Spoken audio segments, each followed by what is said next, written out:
Get it out of your system. Use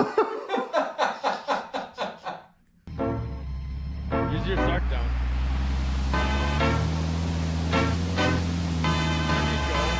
There you go. There you go.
What's up, everybody? Welcome back to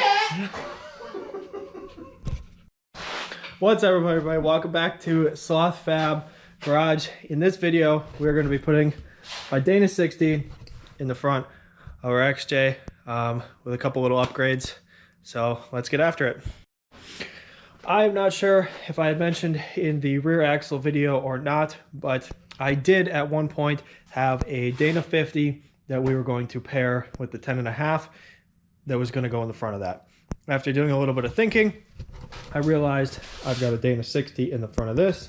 He's got a Dana 60 in the front of his XJ, and I didn't want to have two separate sets of spare shafts laying around. So this way, we all have 60s, everything matches, and I can just have one spare set of shafts that fit both Jeeps for the front. So that's good. So I ditched my Dana 50, found a Dana 60 for not much more than I had my Dana 50 for. I think I paid 200 bucks for this. Right gears, everything is good. So first step on this is to get brackets off on these. It's a little bit of a pain with this bracket here, but this whole assembly has to come off. The leaf perch needs to come off there. That comes off very nice. This is a pain. And then on this side, you can see we don't have much tube to go to, but we have a lot of cast here. So what is generally done is you take a big chunk of that cast, cut it off, and then you have more tube to weld to, because you'll need to put a control arm bracket right there. And in my case, I'm also going to need to put a coil perch right there. I'm not sure how I'm going to do my shocks yet, but they will also need to go there as well. So just to give you an example, I'm going to dissect this in a bunch of pieces. It's easier than trying to do it in like 2, so I'm going to do it in 4. My first chunk is this one. This is nice thick stuff. So basically just making 3 cuts, pull that piece off. It is not welded. There are plug welds here and a couple other places around, so you can see I had to work around this one a little bit. It just popped off from around it. I'm going to take this bottom chunk next, then we'll take the back, and then we'll take the top. So I'm going to go through, get all of that off, get the other bracket off. On the other side, we'll have bare tubes, and then we can start seeing what's going to fit. It's a rainy day, and while the axle is not fully prepped yet, it's getting close. So we're going to take advantage of the rain, and we're going to work in the shop for a little bit. This is where the fun and also the little bit of pain comes. So I picked up on the cheap a 3-link long arm DIY kit, all the brackets, all the joints, everything, which is fantastic. This will make this Jeep ride a lot better, which is really the main thing. I'll be able to move my axle a little bit. Overall, it's just a good upgrade. It came with all the brackets. I have to put all new brackets on the axle anyway. So that's the route we're going. However, that means I need to be able to find a place to mount a 3-link kit on this, which we essentially don't have. So what I'm going to do is today I'm going to build a cross member off of the factory cross member. We're going to tie them together, get a whole bunch of strength, and get that all put together, and then we can start mounting brackets off of that big assembly, and then we'll be able to start building arms and links and locating the axle and actually take a look at what it's going to be like to get that in there. When looking at how I'm going to build this, I have to remember this Jeep is not ever going to go hardcore rock crawling. That's what that one's for.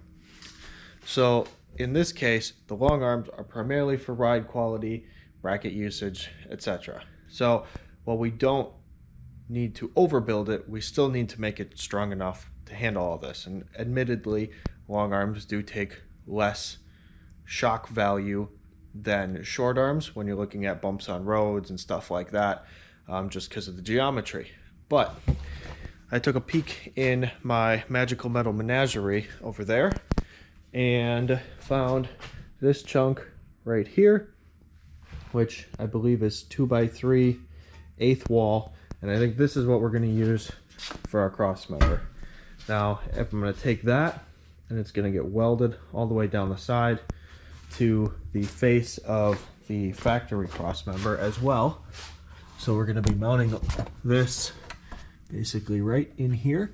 May have to do a little exhaust modification, but we'll see when we get to that point. And the way we're going to do this is we're going to run it all the way across, and then it's also going to wrap up the side, and we're going to put bolts through here and bolts through here. So we're going to have 4 bolts each side of this cross member, and then it'll be tied in to this cross member as well for additional support, which provides 2 more bolts on each side. And I think that should be plenty sufficient for what we're doing here.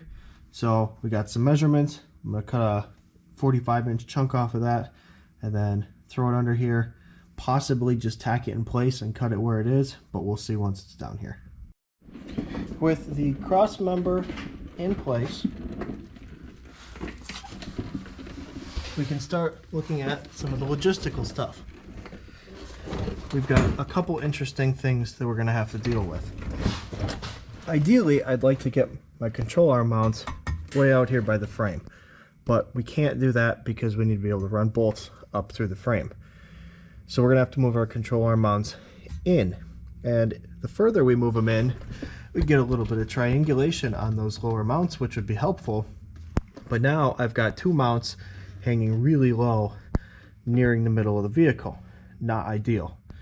So I think what we're going to do is probably somewhere in this vicinity, right before this bend in the factory skid, we're actually going to notch this tube out and recess our mounts up into that.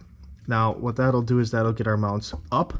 We won't lose a whole bunch of ground clearance, and I will also be able to notch this out enough that I can push that mount back and probably tie it into this factory skid as well, more than just the lip, hopefully some of this meat in the middle here.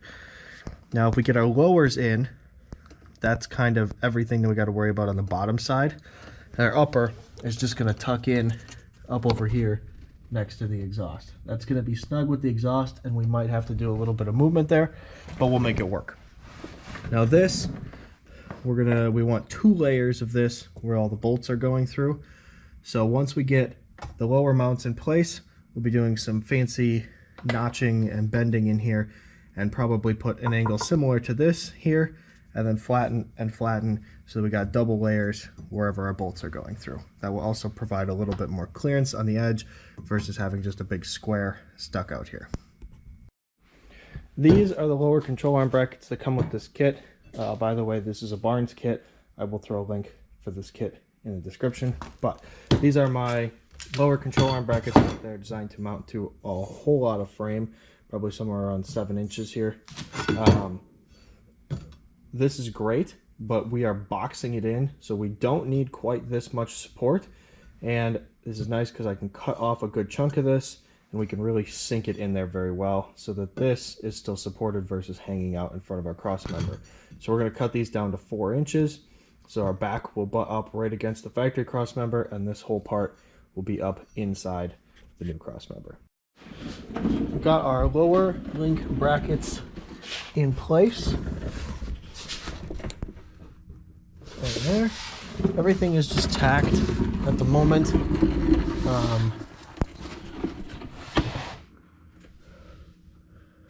So that's how those are going to be. Now, had I thought about this a little more, I would have cut those backs at an angle. When I cut them, I was thinking I was just going to put them flat in there. If I do that, my links would be pointing at the middle of the axle. So I had to angle them out a little bit to go where the control arm is going to be on the axle, so we have good alignment with our joints. So I can fill that with a little bit of plate or something. There's still going to be plenty of surface to weld there. Overall, these went up in there pretty nice. I could not go all the way up just because I need to be able to get a socket on here. But those are in place. The next thing is our upper link mount, which is going to sit right directly above this lower link mount here. And that's going to be going roughly the same place as the current upper link mount is. So kind of almost straightforward. Now, this is where we're going to be making a couple changes to this kit. The upper link mount that they send with this kit is fantastic. It's this one right here. You get 3 positions to put your stuff on. Stretch this out. I think it's probably realistically somewhere in there. This gets welded down.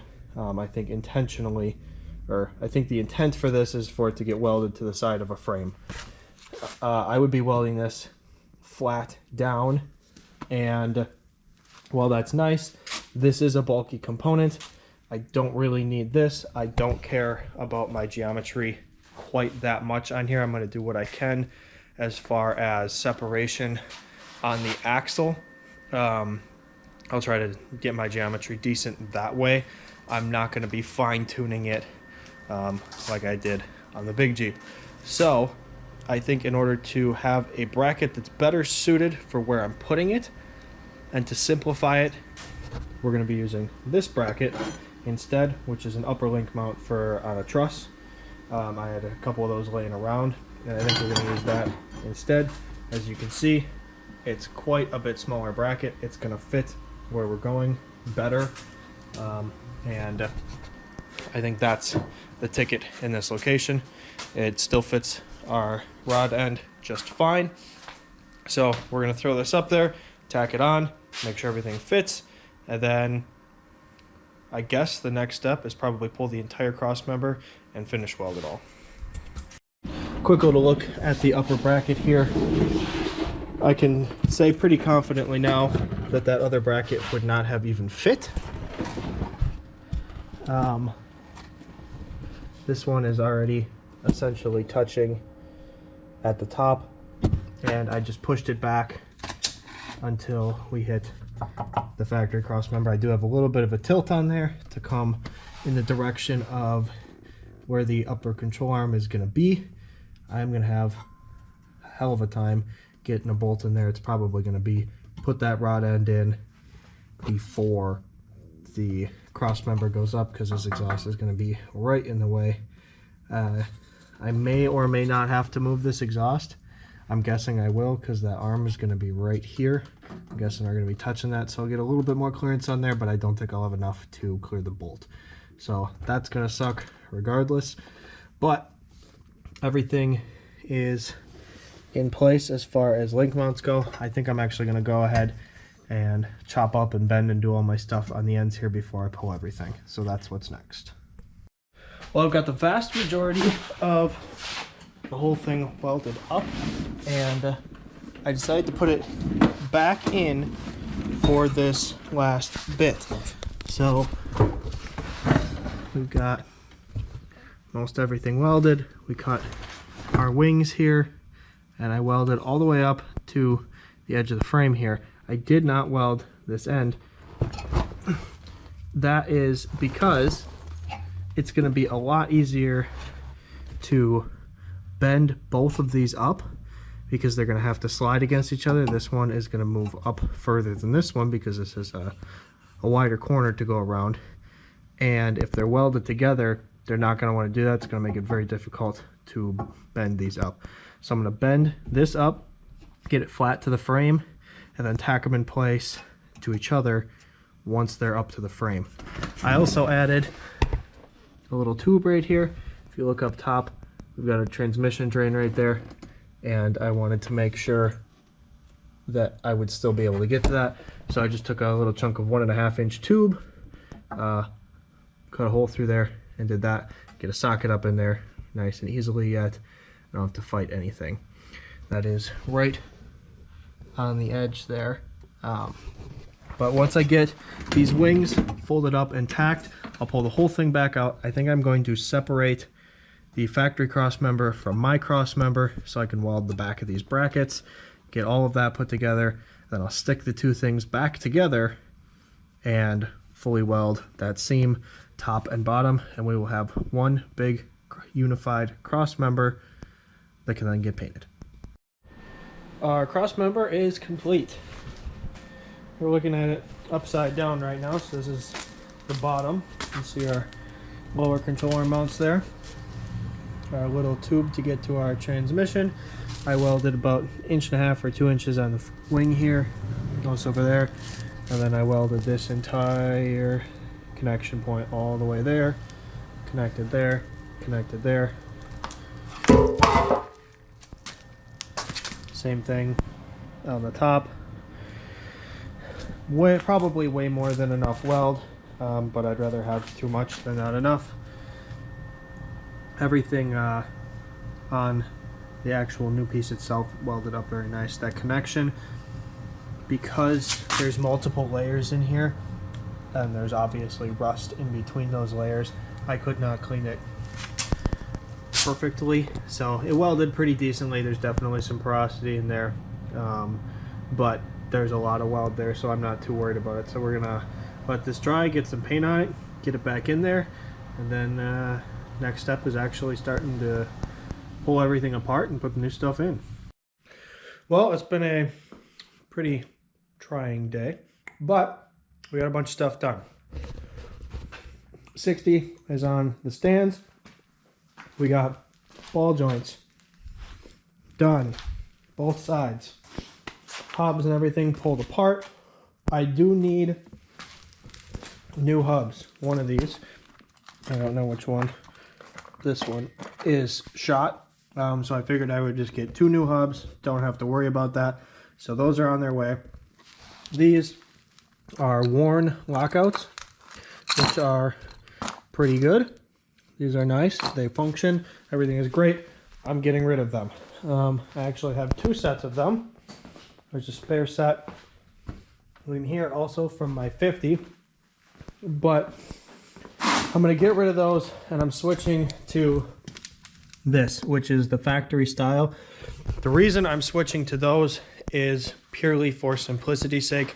It is one snap ring essentially, and the whole hub pops off and you have access to everything, whereas these worn ones, you have to disassemble them. Now, the factory ones are absolutely not as strong, but you can buy a pair for 50 bucks. They're easy to swap out if you ever break them, easy to pull apart if you need to work on anything else on the axle. So I'm going to switch over to those. I'm not going to get rid of my worn ones. They're good backups to have, and they may end up on the big Jeep at some point, but even on the big Jeep, I just keep the factory ones because when I blow them, it takes 2 seconds to switch one. Besides that, all the bracketry and everything is off this axle. We also got our locker inside, just a Spartan. I'm gonna have lockout hubs on here anyway, and I don't need anything fancy, so Spartan is the perfect thing for this since we have the shafts out for ball joints. Figured do that at the same time. U-joints in here are good, so that is awesome. And cover is here, ready to get painted before I go in for the night. I did order an off-brand lube locker for this, so we're going to give that a try. It was 30 or it was 15 bucks versus 35 bucks. So we'll give that a shot and see how that does. Other than that, this I think is pretty much ready to get some bracketry and to go under the Jeep. So the next thing is, as soon as I have a couple days in a row, we'll bring the Jeep in here, rip that axle out, and throw this underneath. We're kind of just waiting at this point for the unit bearings and the hubs so we can finish reassembling that. I think that comes midweek, so possibly next weekend depending on how much time I end up having. Otherwise probably the following weekend. So we're getting close, which is good because cold weather's closing in, but that's where we're at for today, and keep plugging along, I guess. Well, today is the day that we are gonna start actually throwing an axle in that Jeep.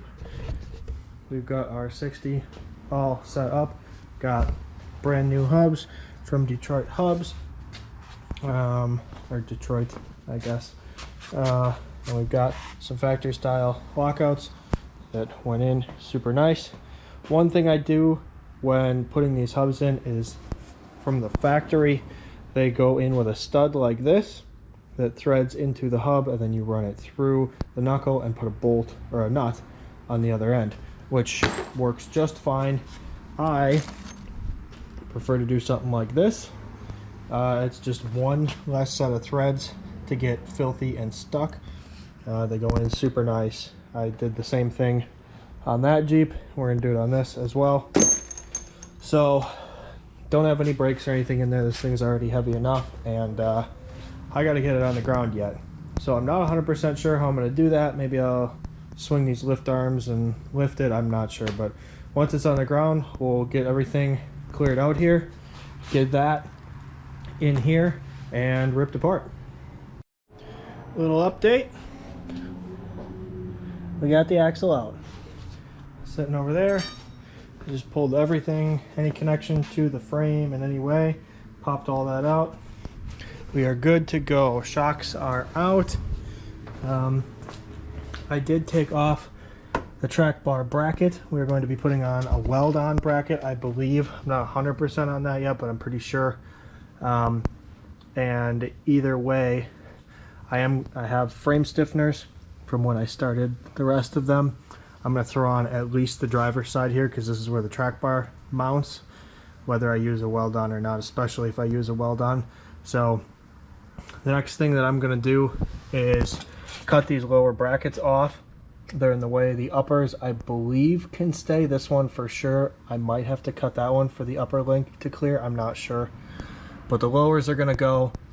I'm not going to cut them fully out. I think I'm just going to cut on this seam right here. That should give me plenty of clearance, I think. I don't think I need to clear the whole thing. Then we're going to throw our frame stiffeners on the driver's side here.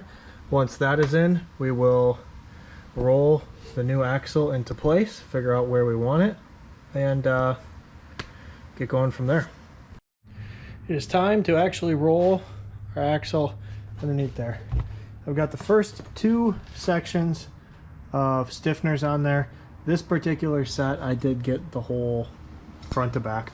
It's from Affordable Off-Road. I'm not super sold on them. They're not terrible, but they're not fantastic. For the price, they're probably just fine. This middle piece, fantastic. This piece, pretty decent, actually. But these two holes that are welded there, those are not actually in them. It's just a big metal plate, which is probably okay, but that's a lot of surface area to not have any weld behind it. If you were going to keep short arms, this is really not the kit for you. I did end up cutting off pretty much the entirety of the bracket there to get flush with the frame, and the little hole here for that upper link bolt, that's also blocked by this kit. I know a lot of other kits have all the holes in them. So this might not be the right kit for you if you were going to do short arms still, but with long arms for everything I'm doing, this is totally okay. I'm not going to put the last section on. There is another piece that goes there. That's this piece here. How does that, like so. Which all in all, looks like it should be okay. Two things with that.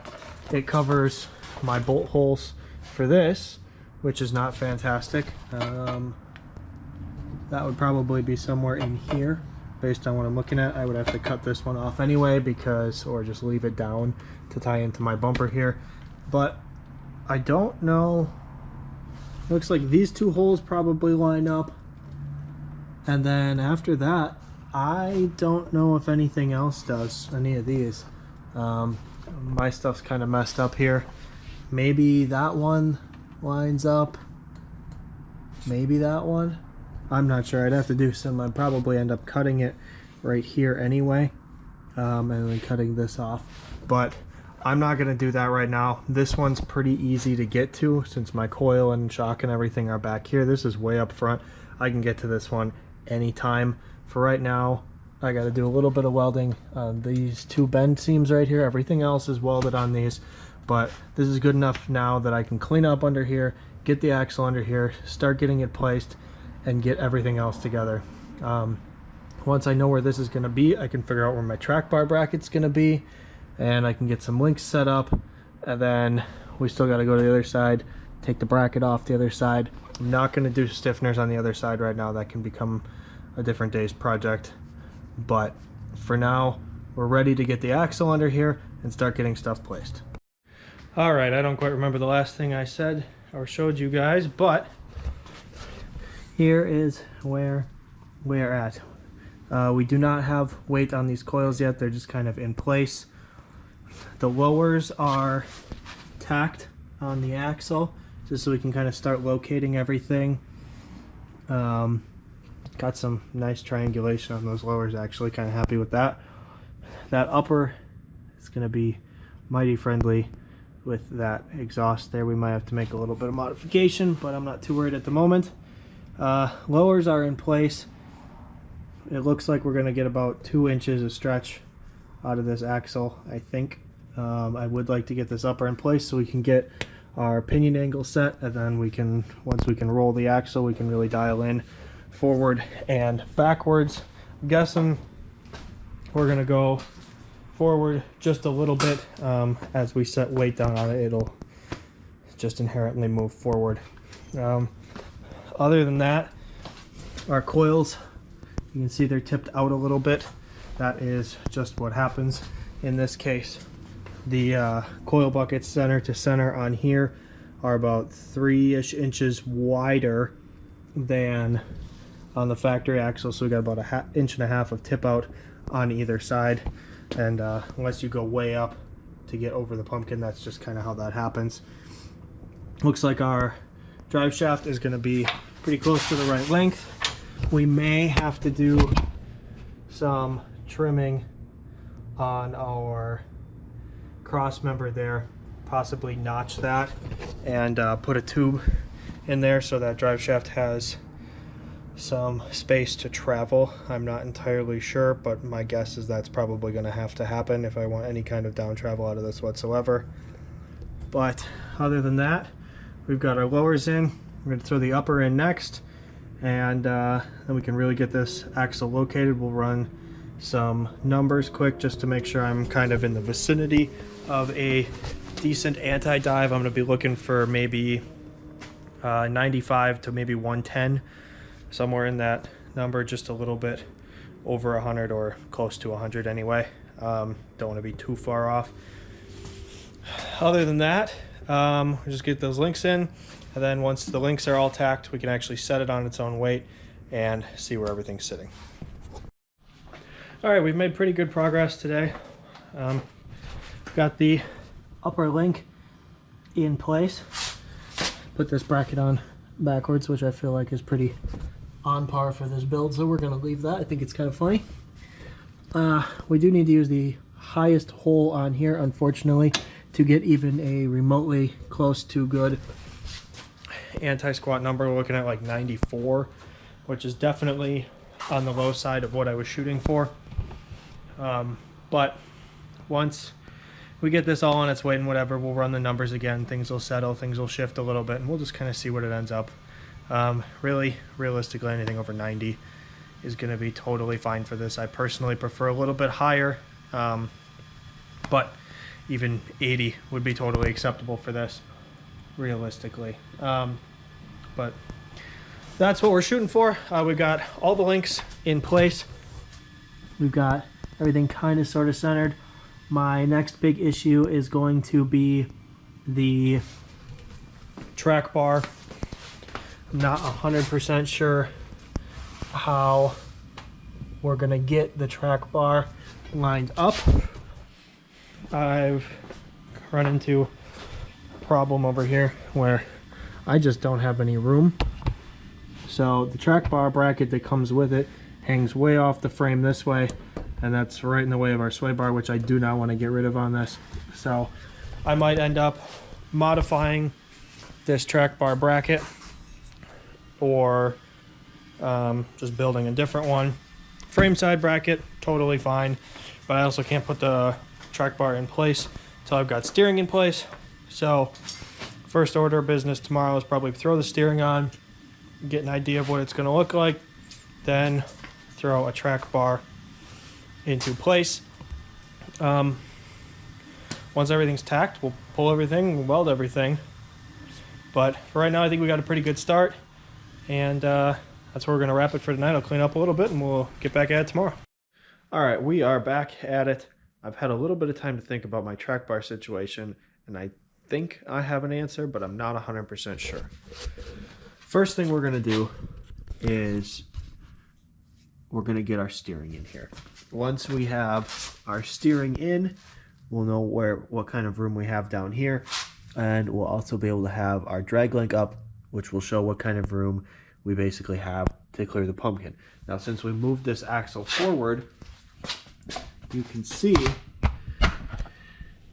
that our room between the front of the pumpkin and our steering is not as dramatic as it used to be. So things are getting a little cramped in here. I think we still have room to run a track bar in there, but we're not going to know until we get the steering in there. So we're going to get the steering in there first, and then once that's in, we'll be able to kind of look at things and go, okay, we can fit a track bar here, we can't fit a track bar here. What I'm thinking is we're going to need a track bar that has a loop out, like the factory one or factory style does here, to clear that pumpkin a little bit, or even up would give us a little bit more room around that pumpkin.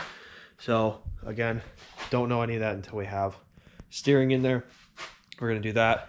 I think we're also going to end up cutting the end off of my sway bar here, flattening these out and moving our hole back maybe an inch or inch and a half, just to get a little bit more room here, and get a better placement for our link brackets down there. So we're going to shorten that up a little bit. That will make this front end a little bit stiffer, which is not necessarily a bad thing. Long arms are going to make it softer. I think my suspension geometry ended up with about 95-ish anti-dive, so that's a little bit softer than what it is right now, what it was originally on the short arms that I had in here. I think we're at about 105, maybe 110. I don't remember exactly. But we're going to soften everything up with some long arms and a little bit less anti-dive, stiffen it up a little bit by adjusting that. It'll give us a little bit more clearance as well. But yeah, that's the plan for today. Get some steering in, get a track bar tacked up, and I may have to buy or build a track bar. I'm not 100% sure yet. I'm hoping with all the different links and track bars and all that stuff that I have here that I can make something. But we're going to find out, and the only way to do that is to get started.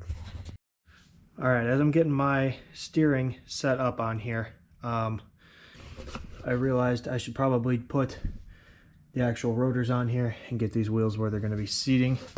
On this side I do have my rotor, I do have my spacer. This is a 1/4 inch spacer. I have 1/2 inch spacers on the rear. Everything will be even that way.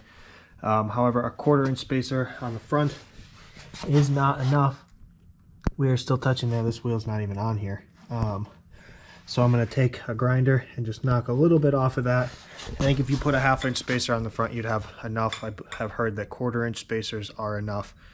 The difference here is that I'm running an 05 up wheel on a 99 to 04 axle. That's why I'm having this issue. Known issue. But I was hoping a 1/4 inch spacer would be enough. It's not. It is very close. So I'm just going to shave a tiny bit of that off on both sides, and then we should be good to go. Got my steering in place, and I'm kind of looking at the room that I have left, which I think I've got enough room to get a track bar in there if I do it carefully. Now I'm looking at the track bar that I had in there, and this was set up on a factory mount, so it was actually sitting like this with one bolt coming up through, which is good. That pushes it out in front of the diff. Everything's fine. However, I'm going to go to double shear, so that's not going to work. But if I stand this up, put it into double shear, this might actually help me like this. If I can run double shear here, and then this goes up over the pumpkin and actually back away from the steering, that might work. We're going to have to see. I'm going to have to roll that end down there as well, so that I can go in a double shear this way. But we'll have to see kind of what that looks like. I might be able to make this work. This bar is most likely going to be way too short, depending on where I end up putting my track bar mounts. But I would like to make it a little bit longer. Ideally, you want your track bar to be the same length as your drag link. I'll have to measure this, measure that. If I'm a couple inches off, that's okay. I think factory on a TJ is like 4 or 6 inches off or something. I just don't want to be a ton. But if I have to stretch this bar, definitely can do that. But I'm thinking this might actually work this way, and then I don't have to buy a new bar. My joint appears to still be decent. That would be a nice, easy way to get that in there. So I think I'm going to take this, kind of mock it up in there, and see what we got. Alright, I got a rough mock-up for the track bar. We modified that bracket pretty heavily, but that's basically where that's going to be. I'm able to use my old track bar, which is nice. I'll be cutting off the bottom 3 holes of that most likely. Make sure I have room in here. So that worked out okay. The bracket for the axle side, we're going to have to modify that. If you look at my angles right now, you can see that point to point, my track bar is already angled a little bit up on this end, so we need to bring this end down. And then the whole axle needs to shift that way right now. So I'm hoping that I can just bring that bracket down and maybe scooch it over a little bit, get as much length out of my track bar as I possibly can. We're about 4 inches off right now, maybe, if I remember correctly, although it could be a couple more than that. Unfortunately, we're just working with what we got here, so we're gonna make it work. And if I have to adjust my track bar at some point or switch up my track bar setup, I should be able to leave that end and change bracket or bar and fix this. But I think this should work okay. I'm looking at a lot of the over the axle track bar setups that you see out there. This is not all that different. So the next step is going to be pull that bracket off and modify it to bring it down and over a little bit. And then once we can get our angles all parallel with our drag link and our track bar here, that's kind of the last piece to this puzzle for right now anyway. We still got small things like shock brackets and sway bar link brackets, but those are pretty inconsequential comparatively to everything else.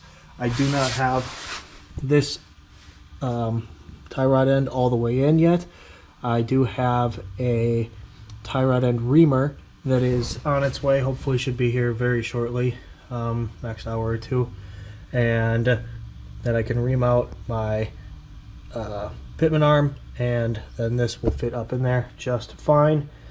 So this was the steering that actually came with this axle, so I'm hoping that it's pretty close to aligned, although we will obviously give it an alignment at the end here, and then obviously an alignment with the steering wheel and all that as well. So the next thing is pull the bracket, get that adjusted, try to get the axle centered under here so I can actually kind of see where everything's going to sit. And then if everything clears, we'll get some welding done. We've reached the next problem. And what that is we've got brackets in place. I've been messing around with positioning on that one. I've moved it down and out. It's just kind of half tacked right there right now. But what my problem is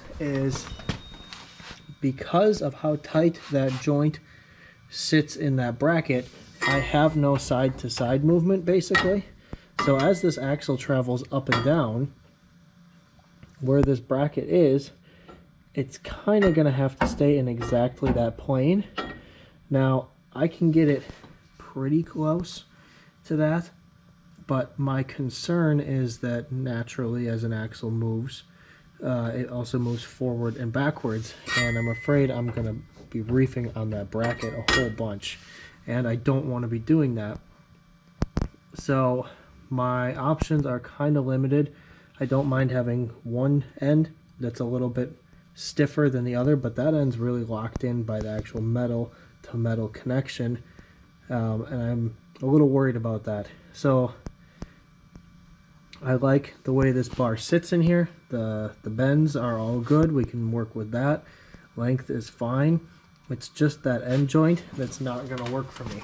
So I think what I'm going to try to do is I'm going to cut that end off of that joint, and we're going to see what we've got.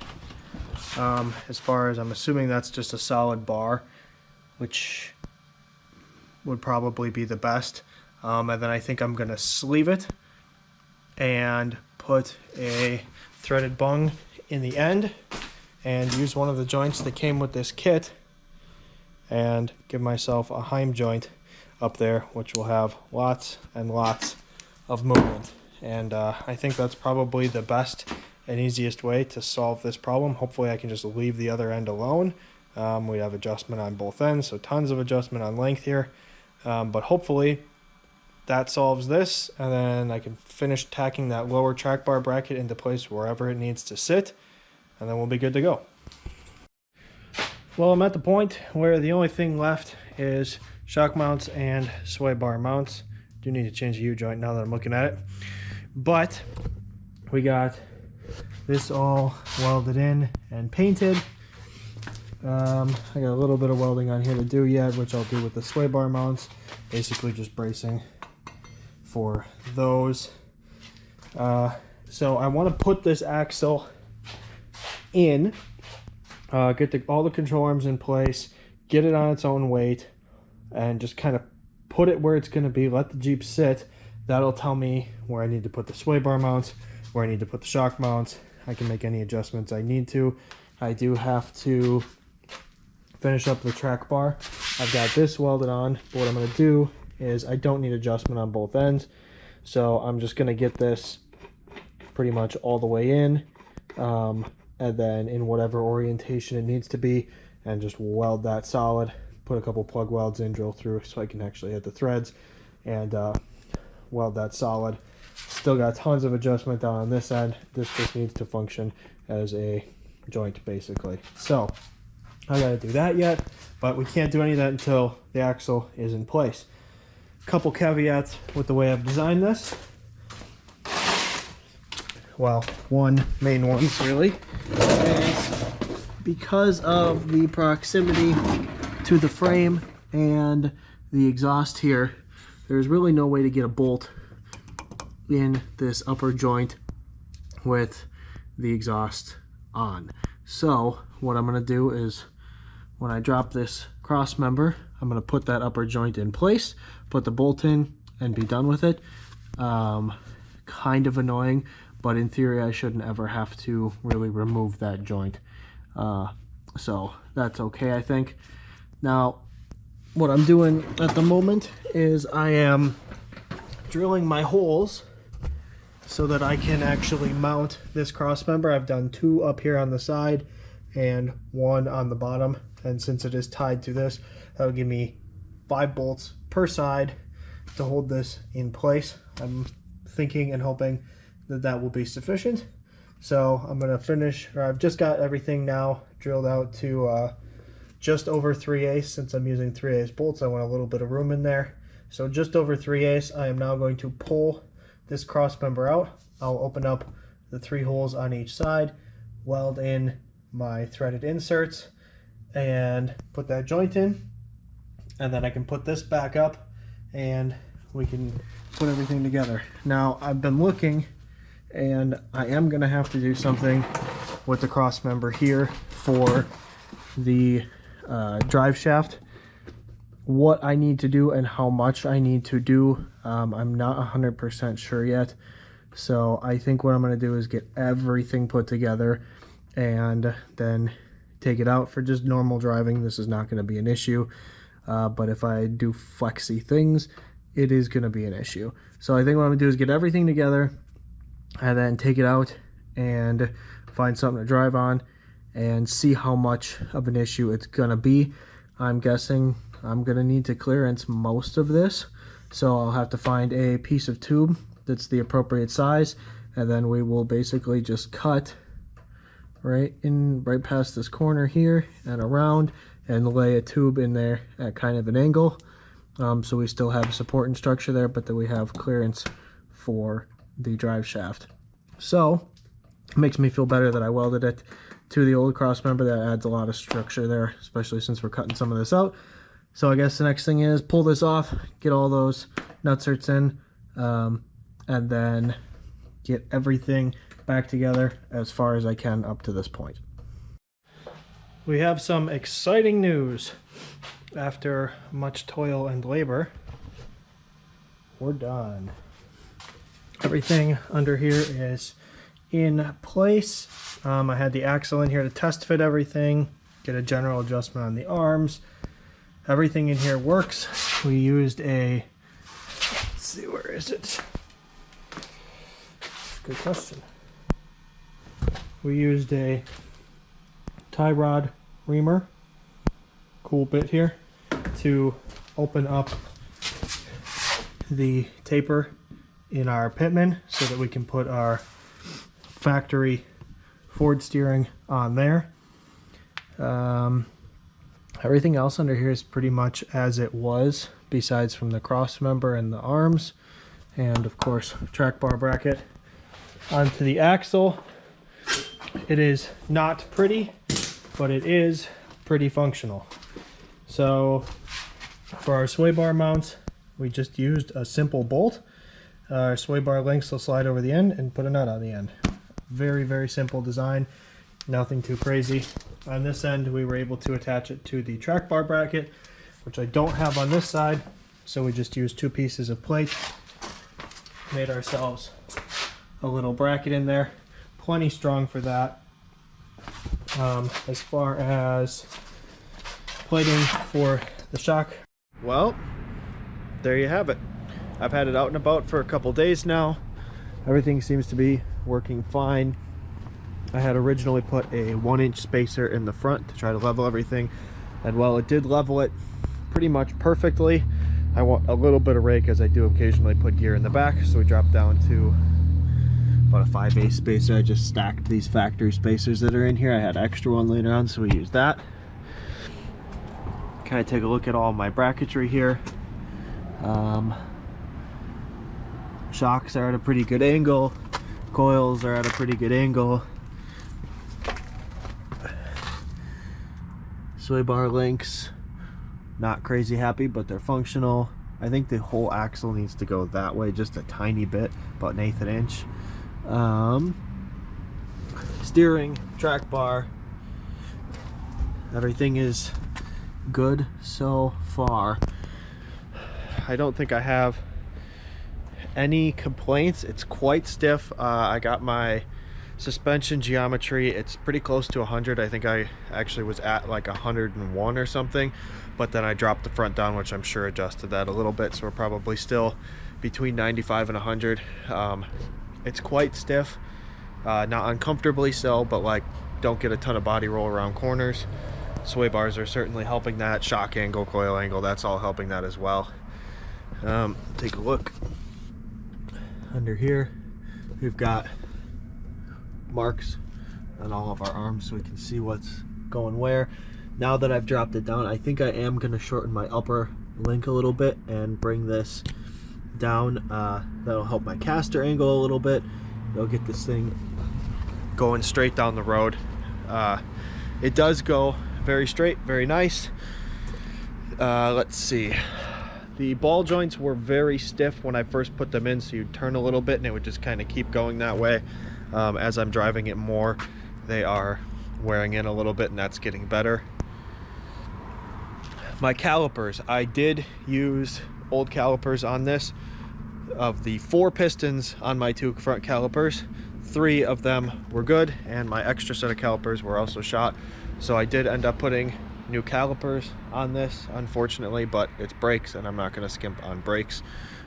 So that is that. Brake lines are kind of just hanging right now. They are plenty out of the way, but I haven't really figured out a good way to attach them. I still need to put the little coil retainers down here, but everything is working pretty well so far. Conversion U-joint in the front again.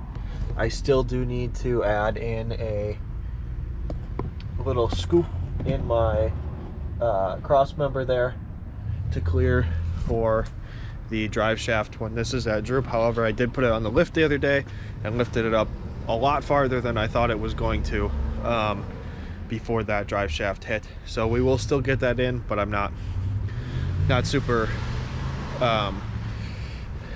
worried about it at the moment. Get you a side look here. All in all, it's sitting pretty nice. A little bit of rake, so when I put gear in the back, we're still good. Hubs are working, suspension's working. Overall, pretty happy. Don't really seem to be having any issues. I think once I finish up any tiny little things that are left with that, the next thing I'm going to do is build a skid plate here for the back of the transfer case. I want to get a little bit more protection on that. I'll tie that into our joined skid plate here as well, so we'll end up with even more bolts holding this whole assembly in. Basically just more little fingers grabbing on. So that might be the next thing for underneath there, but for right now we got 4-wheel drive. We're good for winter. Everything is ready to go. I did put a locker in the front. I have not tested it, but it's an auto locker, so I'm not super worried. I guess the only thing that's left is to do a little bit of math. We'll see what this whole thing ended up costing us, see where I could have made changes, spent a little bit more, saved a little bit more. But I'll do that quick. We'll take a look and we're wrapped up. All right, I've done the math. I'm gonna touch on a little bit of the math from the front end as well, just because this is kind of wrapping everything up. But here's what we've got. I should say I'm gonna retouch on the rear end, sorry. The front end, our total ended up being $1,650. And you can kind of see where all our money went there. We've got the axle itself, new hubs, locker, new lockouts, lube locker gasket, had lug nuts, had diff fluid. The rotors that came with it were good. I did need new calipers, new pads, coil buckets were stuff I made, long arm and bracket kit, tube for that, new brake lines, miscellaneous hardware. Again, everything's rounded up to the nearest 5. So $1,650 is what we got. That combined with what we spent on the front, which was on the rear, sorry, which was $745. Our total to put 1 tons in this XJ was $2,400. Now, originally, I was going to try to do this for about $1,500. So we're a little bit over, absolutely. However, we did end up going with long arms. We did put a locker in the front, and it got some things that weren't necessary. I think they were good upgrades. I think they were well worth the money and the effort going through this process anyway. And I think $2,400 to put 1 tons in an XJ with a locker and long arms is not that bad of a price whatsoever. But I did break it down a little bit. So add-ons here, And what I'm considering add-ons were things that were not really necessary to complete this process. And so locker, didn't need to put the locker in. The new lockouts, didn't need to do that. The lockouts that came with the axle were totally fine. Could have kept them. I'm just a fan of the stock style ones. I've actually got a box right here. I've got 4 worn lockout hubs in there, and I'll stick with my stock ones just because they're simple. I did not need to put a lube locker. We could have just used RTV. Definitely did not need the long arm kit and the tube for the long arm kit. So if you add up those 5 items right there, that does bring us right out to $1,000. So that right alone, we're underneath our $1,500 mark. We'd be at $1,400. Then I did mark out a couple other things that are possible savings depending on the axles that you get. Had I picked up an axle that had good hubs, I would have saved $195. Had I picked up an axle that had good calipers, would have saved another $140. I'm always going to put brand new pads on whatever I get, so I'm not even including that. Same thing over here. Rear axle with good calipers, rear axle with good rotors. That would have saved me $235 right there. Having to change the studs on the rear axle, that cost me $65. Had I found an axle with the studs that had the right thread pitch on them, would have saved another $65. So that's $685 in possible savings. One more I didn't mention, brake lines on the front. What I'm using for brake lines on the front, I'll walk you out there quick, is I am just using the factory F250 brake lines. It's this right here, the hard line, and then a nice long hose. This hard line has a couple funky bends in it. I actually opened up one of the bends to get these to point more in the direction that I want them to, but they are plenty long. Excellent for flex, excellent for this application as a whole, and they go right on to your factory hard lines. So if I would have found an axle where the brake lines were still good, I think one of them was good on this one. Yep, we've got one right here. This one came from one of the axles I got. I had one good one. I did not have a pair. I was not about to try to do that. So I just spent the $50, got new brake lines. So if you add up all those potential savings points, that's another $685. So if you knock off the add-ons that we did and you knock off those potential savings, the best case scenario, cheapest you can do this if you're throwing it in on long arms, 1 tons, simple, using whatever you can that you've got and using parts that come with your axles and such, that brings you down to $715. So best case scenario, you're under $750 to put 1 tons under an XJ. The reality of it, I think most of us are going to add in extra stuff. We're going to put new brakes. If we're in there anyway, we're going to do other stuff at the same time. But I think even then, don't throw long arms on it. You're $1,000 cheaper. Maybe you do throw the long arms on it and you don't spend the money on those other things. You're still under $2,000. I think putting 1 tons in an XJ, the simple way, is very easily doable under $2,000, especially with how accessible 1-ton axles are becoming nowadays. You can find ones in good shape for not a lot of money. So overall, this was a really fun project to do. Kind of trying my best to save money, see how cheap I could do it. It was kind of fun. Obviously, we let a couple things slide, but that is the nature of these projects. So hope you guys enjoyed this. I hope it was a little bit of information for you. If you have any questions, let me know. I will try to get back to you guys. Otherwise, we're on to the next project. We got some more axles stuff to build for other people.